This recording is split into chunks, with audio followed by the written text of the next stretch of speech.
Good morning, everybody. Scott Fischer back with you. It is time for another episode of Don't Let Haboob Hit You in the Face. For people in Phoenix, you guys know what haboob means. Haboob is these wild, crazy, unbelievably outrageous storms we get in the summertime around here when the desert is super hot and the atmosphere gets unstable. And as you can see over my shoulder, this is a picture from one of those haboob storms we had last summer.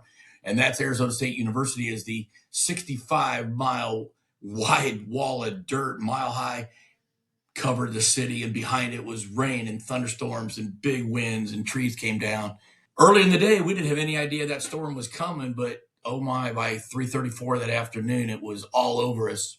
This podcast is a metaphor for the lives of so many of the families and clients that I've worked with over the last 20 plus years, as I've helped families walk through the journey of evaluating and selecting the right long-term care solutions for a loved one. Unfortunately, most families are walking through this with a loved one, and maybe there are things that are happening around them. Signs are being given and they're not paying attention, or they don't know, or there's defiance and resistance from a loved one. And unfortunately, by denying or deciding not to address some of these issues, unfortunately, too many people I know over the last 20 plus years have experienced some form of haboob or crisis in their life. And so this podcast is designed to bring you professionals. And so if you're a professional, maybe listening into us, hear from other professionals that maybe have experienced and seen some of these challenges. If you're an adult child like I am with a parent who is going through it, listen closely. We have some great information for you, and we hope to be a support and help to you and become a regular in your world. So today I've got Kent Berk. Kent is the owner, almost 30 years. He told me earlier today that he's been practicing law in Scottsdale. The Berk Law Group has been there serving families and providing legal services for many years. And I'm grateful to have him with us here this morning. Kent, good morning. Good to see you, man. Oh, thank you. It's my honor and pleasure to be here and to share some good tips on how people can avoid certain types of haboobs in their lives. It is a good metaphor. You've seen it. I'm excited to drill down and get some of those helpful things to help people prevent or avoid.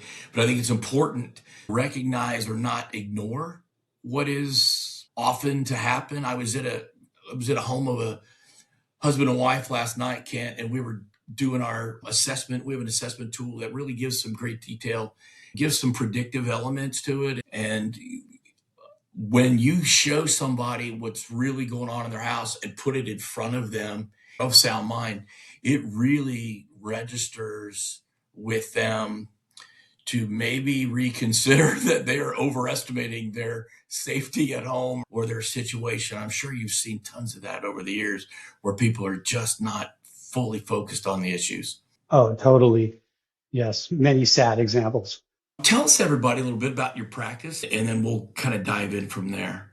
Well, over the last 30 years, we've done quite a lot, handled a variety of different cases, but we now, over the last more than a decade, specialize in probate, trust and estate, litigation contests and disputes. And those are divided into two major categories: issues that arise before someone dies. Oftentimes someone gets sick or injured before they die, and that's a whole phase of potential legal issues. And then certainly things that happen in disputes that arise afterward. So a couple of examples before people die that are relevant for today: guardianships, conservatorships, and disputes over powers of attorney or issues that arise because of the lack of powers of attorney. There's a lot of different things that go into it, but that's the gist of our practice, is helping good people in bad situations where their loved ones come under stress or something happens and they need help because of just a lack of clarity and guidance, or an outright dispute or contest and need to remedy abuse, neglect, exploitation, where somebody is taking advantage of someone. In my practice, Kent, a lot of times I would get calls from a psychiatric hospital that an individual was being hospitalized and stabilized. They'd had an explosive episode or psychosis related to their dementia. And the family, unfortunately, did not have the right powers of attorney. Now you bring that up, right? They didn't have the mental health powers expressed. And you've had literally families now having to go to court for guardianship over that individual so that they can get psychiatric care in a level 1 behavioral health hospital. Maybe that's an extreme example. Maybe I've just, because of the work I've done, seen more of that. But when I think about that, we tell everybody that we talk to, like, if you don't have this mental health power done, and especially if you had powers drawn up in another state and moved here, you got to get this dealt with. And Arizona's got this very unique law around mental health powers. Yes, definitely. And it's very common, Scott. We handle regularly guardianships and conservatorship matters that could have been avoided if people had power. Many cases, it really doesn't matter if it includes this special mental health power, but just some powers of attorney in place to manage their affairs. That's heartbreaking. A lot of money to deal with it. In a crisis, the hospital forces the issue because by law they're not allowed, unless you intend to be the guardian for that person. They can't admit them, or they won't admit them.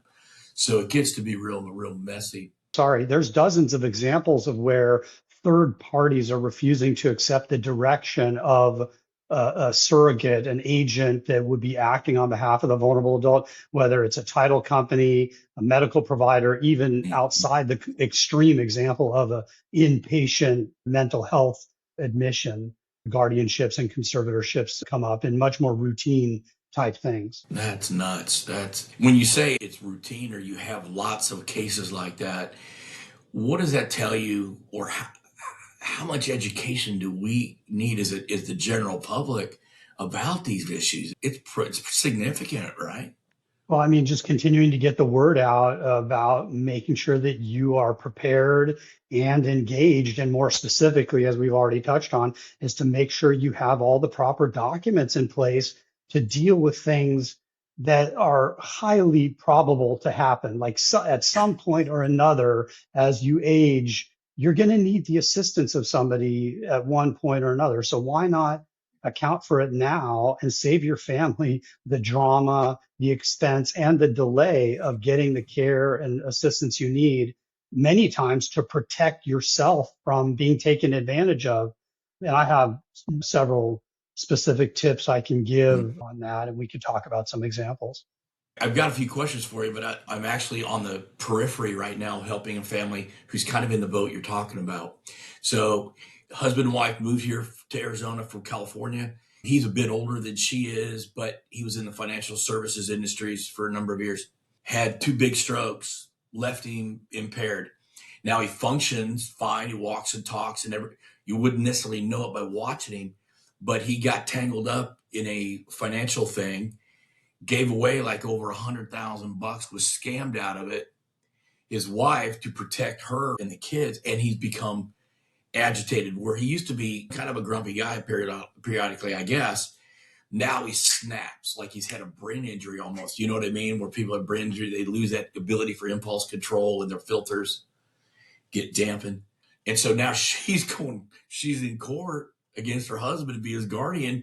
They didn't have any mental health power, so now she's having to, and of course he's fighting back, and it's a nightmare, and they're trying to recover the money. I mean, he gave away a substantial amount of money, or got defrauded of it, and it's murky. Yes, definitely. That is a prime example of a scenario that happens, especially after you have a couple that's been together for a long time. One of the spouses dies and they're looking for companionship, get online, try to find somebody, and next thing you know, they're being scammed that, send me $5,000 so I can come and visit you, and they never show up, and all different sorts of things. And, this is a multi-billion-dollar industry of people. Yeah, it's astounding. All like the phone calls, it's getting even more severe with AI, what they're doing to defraud vulnerable and impaired loved ones out of money. I've heard that they will take a voice that sounds very, it's a copy of a grandson or a granddaughter's voice, and play it for the senior who's got the cell phone, right? And they think they're talking to they think their grandson's calling them for help or whatever. And of course they're being defrauded, unfortunately. Oh yeah. And, AI can clone your voice in almost no time. in a conversation. So this is one of the tips, is basically be careful when you answer your phone. Even hello, hello, hello could be enough to record your voice and clone it. Wow. Wow. Wow. I'm not Well, like up to date on all the applications, but we played around with some stuff. It's not that simple, but it's going to be able to be done if it can't be done already.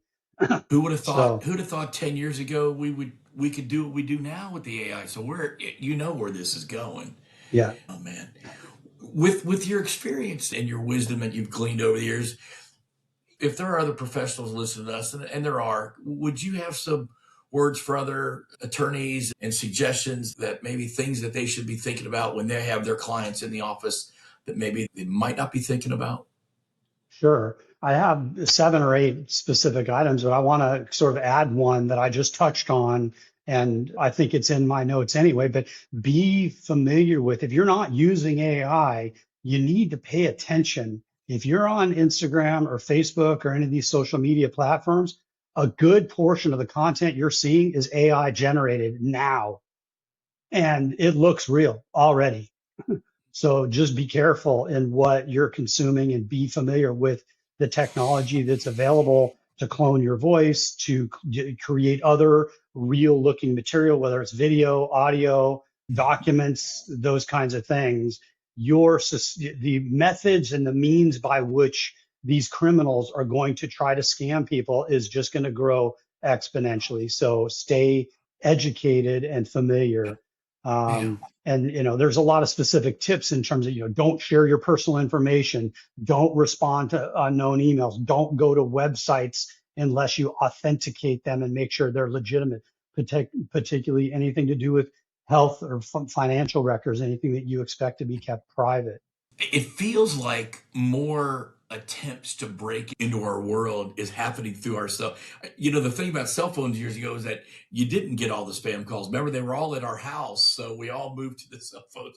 But now I get more spam calls a day than I get anything else, right? Right. Yeah. So you should be really skeptical of unsolicited calls or emails, and employ a lot of your phones now and applications have spam blockers where they won't even let the unknown phone calls come through. You can sign up for the National Do Not Call Registry, report scams to the FTC. Just be careful and conscientious of what you're doing through any electronic device, particularly your cell phone. Certainly employ two-factor authentication for any of your accounts or confidential private records. Using text messaging for two-factor authentication is not the best method. That's not secure generally. There's other methods you could use. Okay. So that's all Wow. under tip number 1, is basically be educated about common keep, scams. keep them coming, man. Take everybody listen and take some notes. Keep them coming, Kent. Well, we do have, and I Continuously. think you'll put this in the show notes, a couple of YouTube videos where I go into great detail about what we're talking about now. So you could visit and watch those to learn more. But the second thing is monitor financial accounts.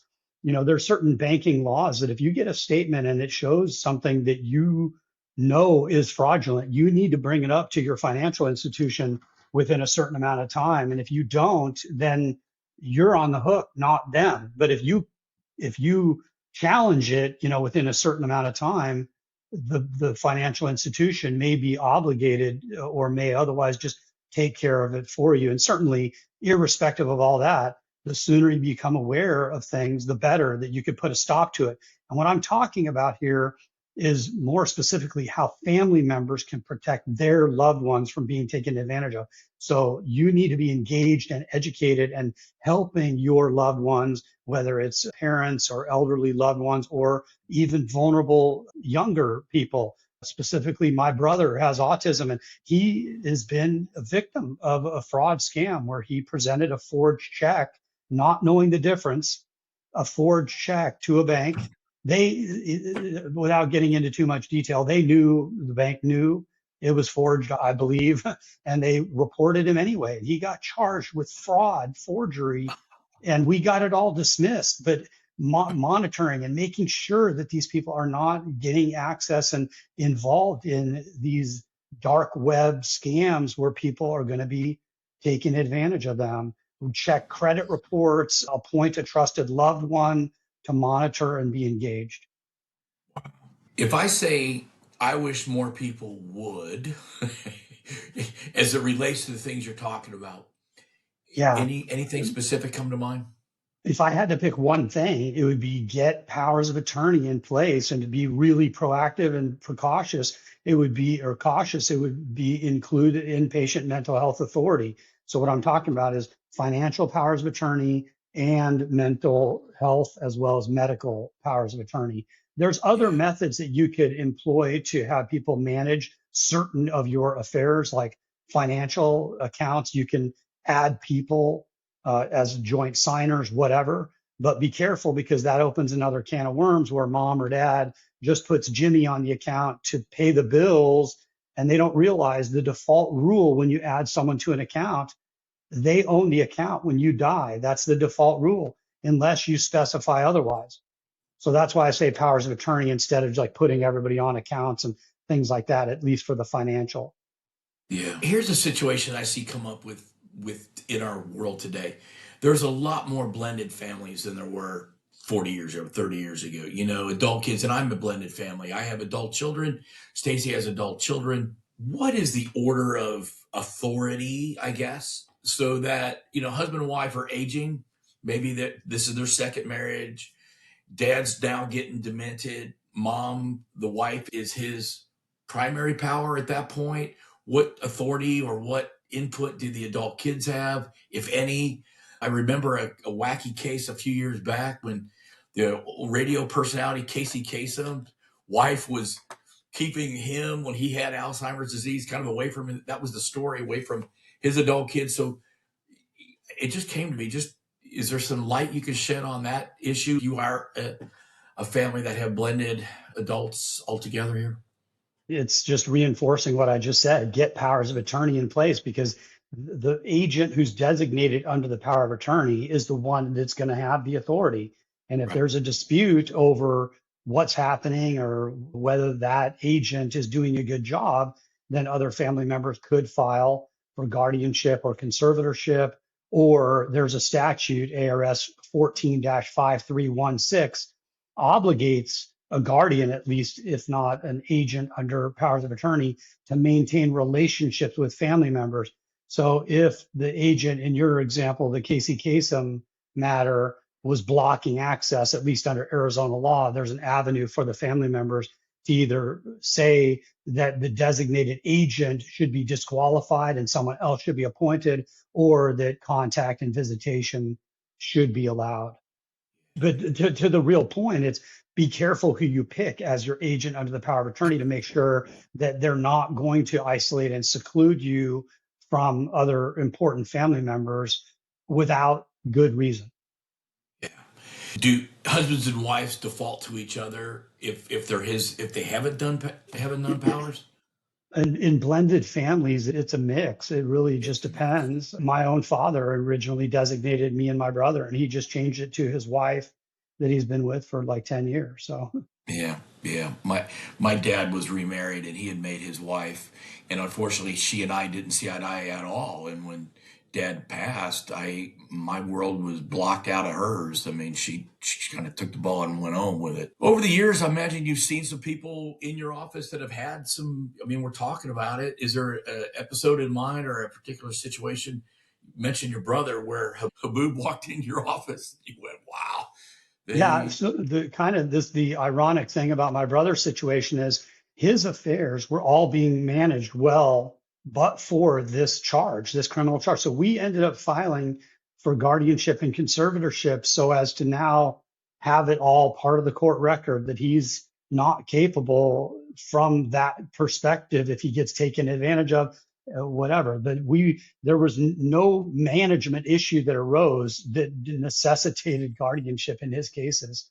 And there's other cases too. It's happened relatively regularly where you have, and goes to the point of staying engaged with your vulnerable loved ones, where this was the mother of the one who took action, the son. The husband died and she was alone and started dating somebody online and started sending money. They never showed up. And then one thing led to another, and the bank ended up getting red flags because she was sending money to like Nigeria, and the attorney general sent a detective going out and saying, hey, they're not going to send the international police to report you.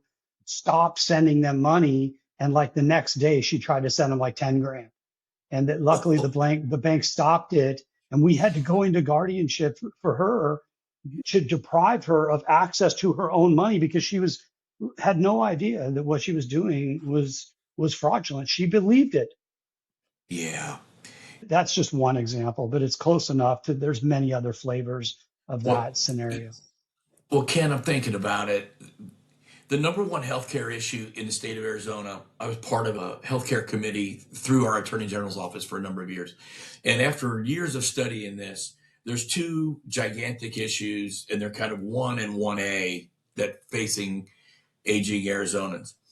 One is the increased reality and the incidence of Alzheimer's disease and other various forms of dementia. The second one is the issue of falls. There is nothing in Arizona that's causing more trauma and more visits to the emergency department than falling. So you have these two massive issues. In Maricopa County today, there's 160,000 80-year-olds already.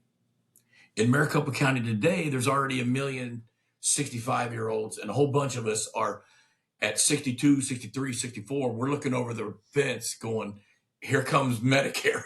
It's like, here we are.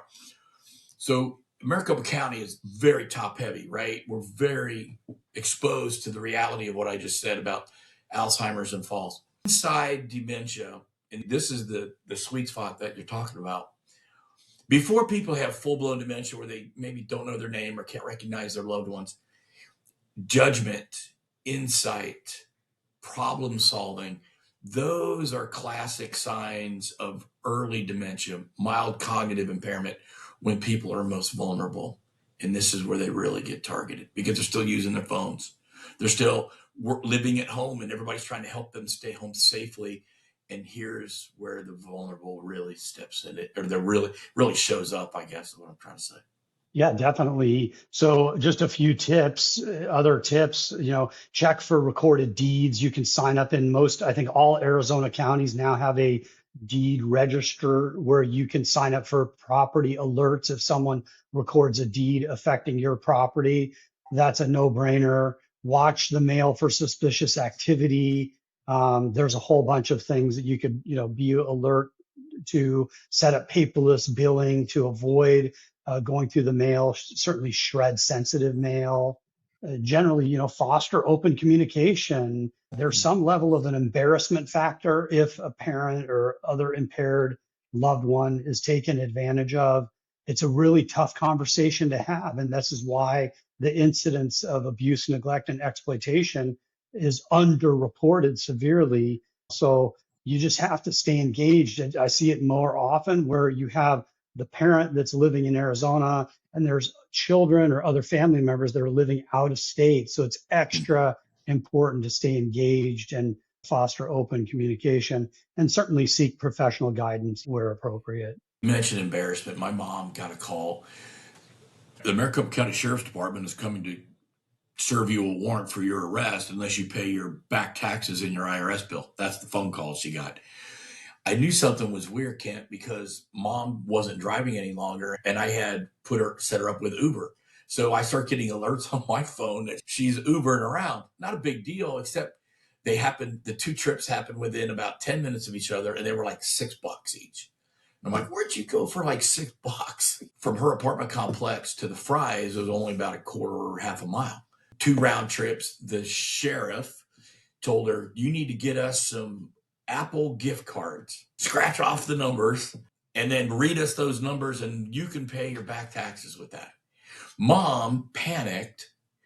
She had mild cognitive impairment, didn't call me because she was in panic mode. Then she's embarrassed. Then she finally told me and was sobbing. Then she gave away $500 or $800 or whatever it turned out to be. It wasn't the end of the world, but the embarrassment was more painful, I think, for her than losing $500. Felt so bad for her, but please talk to your loved ones, I think is what you're saying, right? Please talk to your loved ones. Stay engaged and informed and educated, because it's much easier to protect in advance and take precautions Yeah. than to recover the money. Oftentimes, the money's in Nigeria or wherever, somewhere that Yeah. you'll never know. And even if it is someone who is still around, usually they don't have anything. So there's just no point. Hey, before we get out of here, and like Kent mentioned earlier, we're going to put his YouTube channel and links to his social medias. Kent, you've got tons of content out there to help people. And so I want everybody to take the time to go check out what the good work that Kent has done and bring awareness to help this swelling number of people, families that need our help and support. Powers of attorney are for people, everybody over the age of 18. If you don't have them done, please get them done, right, Kent? But anything else you want to share before we get out of here this morning? I really have enjoyed our conversation. Yeah, I think I've made all the points. Stay engaged and informed, have the tough conversations sooner than later. It takes sometimes teeth pulling to get people to get the powers of attorney in place, but it's just so much easier. And in some of these cases, just so you can reinforce the point, it could be tens of thousands of dollars to sort out a guardianship or conservatorship case if it's contested, if there's a dispute between siblings or competing family members that want to take control and who truly believe in many of these cases that they're doing the best and honoring the true wishes of the vulnerable adult. But the only way to really know that is to follow the written directives. And most importantly, the powers of attorney are the legal documents to designate who is going to have legal authority when the time comes. And generally, the time is going to come where you'll need someone to act on your behalf before you pass away. Yeah. Aging's inevitable. We're all getting there. And I appreciate what you just said, that it's inevitable. So, in love, in kindness, in February, Valentine's Day, we call that the whole month of love and all that. Kent, we wrote an article. It's going to be in a magazine in Phoenix this February on this very thing about it's loving your family deeply, even though it's challenging and hard sometimes to have those conversations. It's deeply loving to work this out and get in Kent's office before the boom, before you got to go to court over something unforeseen. So, Yeah, I'm basically telling you to avoid having to come to my office because yeah. we only deal with the cases where something has gone wrong. Yeah. So, So please hear all the wise words from Kent this morning.